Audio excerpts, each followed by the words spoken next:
Hi, I'm Tyler Zammit from Precision Resource Group in Bristol. I work for a specialist recruitment agency as their internal recruitment consultant. I've been asked here by the University of Western England to speak to you today about selection processes. And we are joined today by three different individuals who encounter selection processes in three different ways.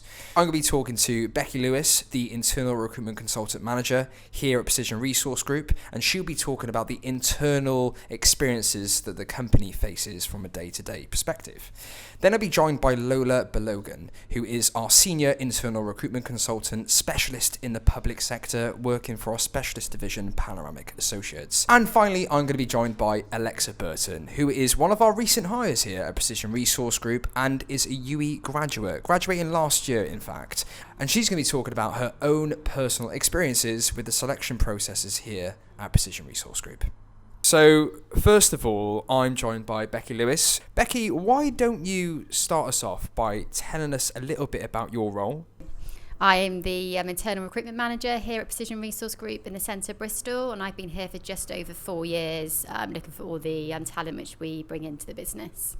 Amazing. Okay, so on that, why don't you start off by describing to us the current selection process, which is currently in place? So our selection process is quite structured and very thorough. It's actually a 4-stage process. The initial stage is a telephone qualification, which myself or my colleague do. If we're satisfied with that, we will then invite you in for a face-to-face interview, which happens with 2 seniors within the business.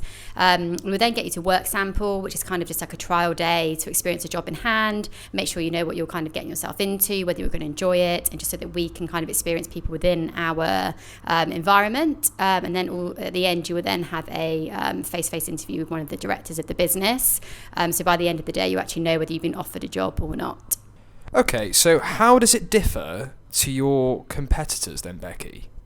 I think our selection process does differ slightly to our competitors. So we try to do everything all in one day, just so that we kind of beat the competition then, purely by keeping somebody with us, going through the whole process. And then at the end of that, our candidates will then know whether they've been offered a job or not.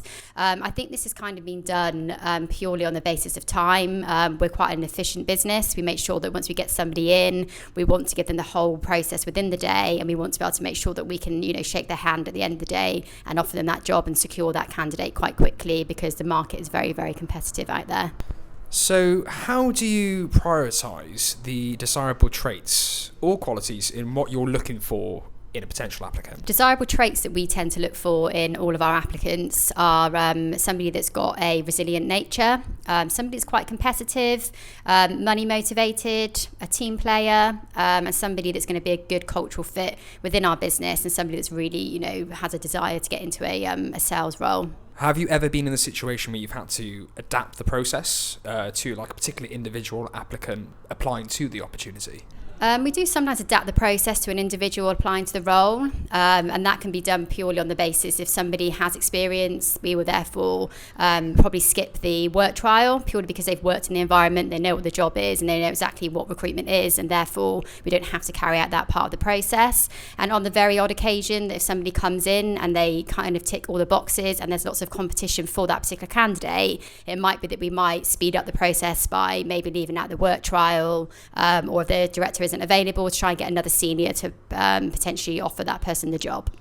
And now I'm joined by Lola Balogun. Lola, tell us about your role and the market you specialise in. So just to tell you a little bit about my role, I work for Panoramic Associates, which is part of the PRG group, and I specialise in working with local authorities to find difficult, challenging skill sets on a contract basis. Now the market I work in is education.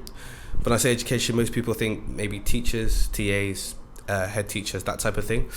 But the individuals I actually source are people who work directly for councils and local authorities. So the candidates I'm placing are helping to shape policy and strategic thinking behind how schools work and how to manage the service in the local area.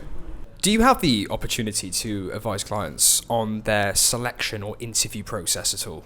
Yes and no. Yes, some of our longer standing relationships, I've got great opportunity to help not only advise but shape how an interview process should work. Sometimes even suggest questions for an interview process, whether it should be 2-stage, 1-stage, that type of thing. On selection, they do ask my opinion on who do we think would be better for a role, or who have we worked for on for a longer period. The things we usually sort of discuss in selection process are normally trustworthy aspects, like who do you think is going to be a harder worker, have you worked with them before, those type of things.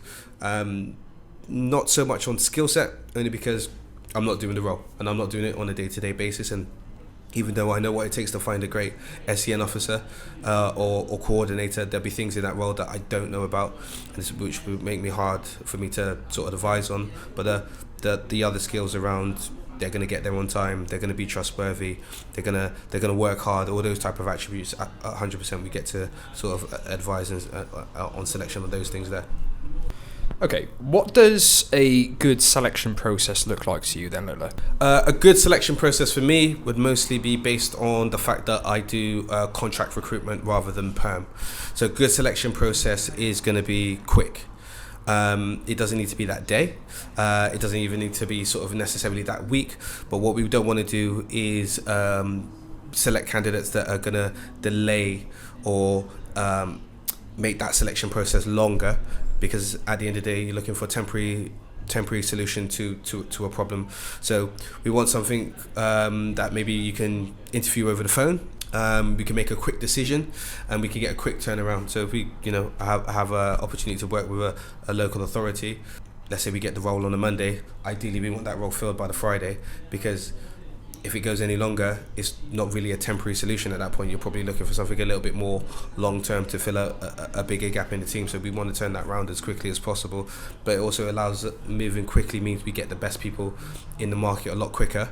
Have you experienced an applicant losing interest in a particular opportunity based upon the employer's selection process?